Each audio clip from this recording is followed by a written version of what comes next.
Hi everybody, this is the Math 20-1 Trigonometry Review. This is question 33A. And so we're now starting to look at questions that deal with the ambiguous case of the sine law. So we're gonna roughly sketch a couple of the triangles here and see how many solutions we're gonna get out of this. Okay, so to start off with here, let's just draw a triangle. Oops, sorry, it's a little off to the side there. Let's make this angle BAC. So angle B here is 29 degrees. We know that little b is going to be 6.7, little c is 8.2, and we got little a down there. We really don't know anything about a.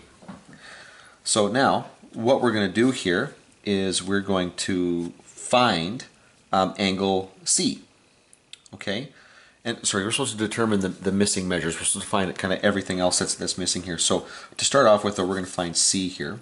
And so we've got 6.7 over the sine of 29 degrees is going to equal 8.2 over the sine of C. Okay, now we will cross multiply and divide. Okay, now I'm going to do this in relatively quickly in one step here, just because just for the sake of time here. So we're going to cross multiply and then divide, which means the sine of C is going to equal 8.2 times the sine of 29 degrees all over 6.7. Now, that means that the sine of C, now I got to go to my calculator here. Okay, the sine of C is going to be, oh, and my calculator has stopped working for some reason. So let me just go to my second calculator here. The sine of C is going to be 8.2. Okay, times the sine, whoops, sorry everybody, this is the calculator problems here. It's 8.2 times the sine of 29 divided by 6.7. Okay, so I am getting, this is the ratio 0.5933. Okay, now I don't know whether this implies a second quadrant or a first quadrant angle, because sine could be both of them. So what I'm going to do here is figure out what the reference angle is first of all. So we're going to take the inverse sine of that answer, and that turns out that gets us 36 degrees, which means angle C, okay, so therefore angle C could equal 36 if that's in the first quadrant, or it could equal 144 degrees if it's, oh, I'm sorry, you can't even see that. Sorry, it could be 36 degrees, or 36 degrees in the first quadrant, 144 if it's in the second quadrant. Okay, so let's just see what this gets us here. So the pieces that we end up with here, at this point in time, this is what we've got. We've got, well, no, I'll do it up here. I'll do it up here. We've got angle A. Don't know what that is, okay? And there's two possibilities for A. We've got angle B. Angle B is 29 degrees. Now that was given to us in the original problem. We have no say in that. Now angle C could be 36 degrees. It could be 144 degrees, okay? Now if it's 36 degrees, let's just take a quick look at this. What would angle A have to be? Well, angle A would be 180 minus 29 minus 36. So that means A would be 115 degrees. If C is 144, then angle A will be 180 minus 144 minus 29, which gives us, whoops, making a mess, 7 degrees.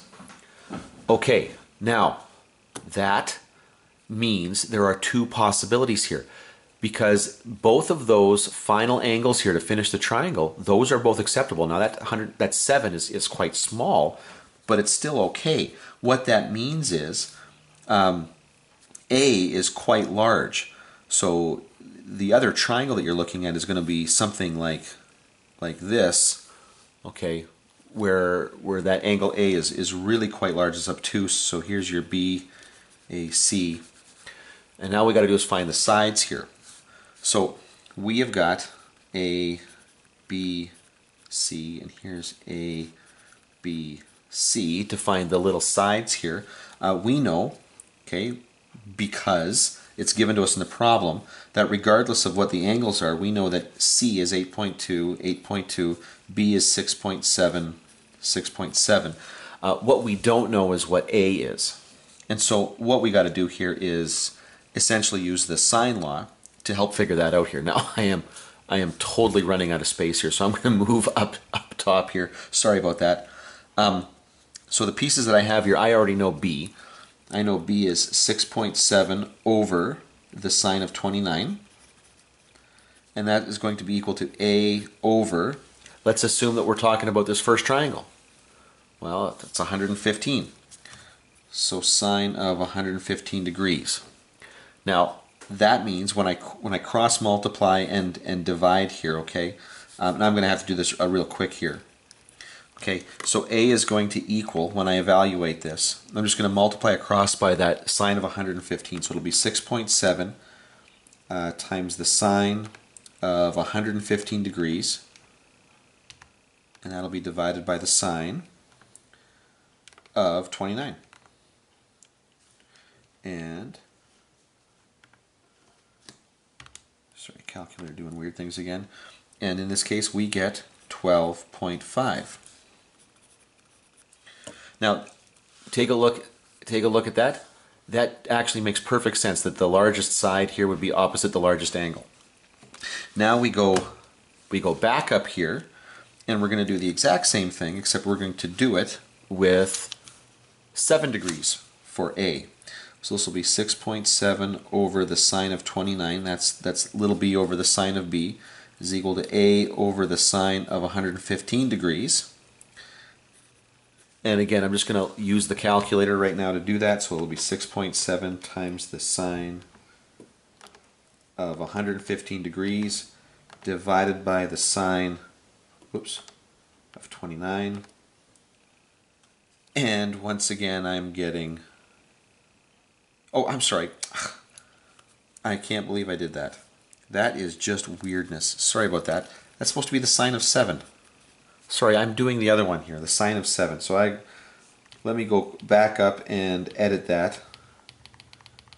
That is so weird. That's just lack of sleep.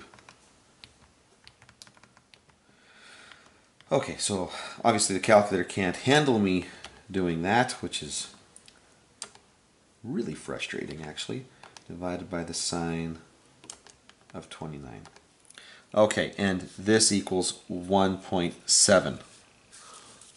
So we can come down here and make this 1.7, and this also makes sense because in this case here, angle A would be the smallest angle, and it would be opposite the smallest side.